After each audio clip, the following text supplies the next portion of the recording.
You ask Tiger to solve. This deals with linear equations with one unknown. The final result is x equals -21. Let's solve it step by step. Group all x terms on the left side of the equation.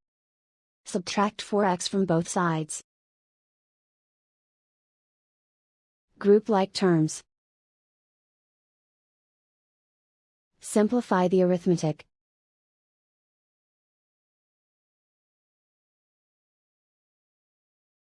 Group all constants on the right side of the equation. Add 42 to both sides. Simplify the arithmetic.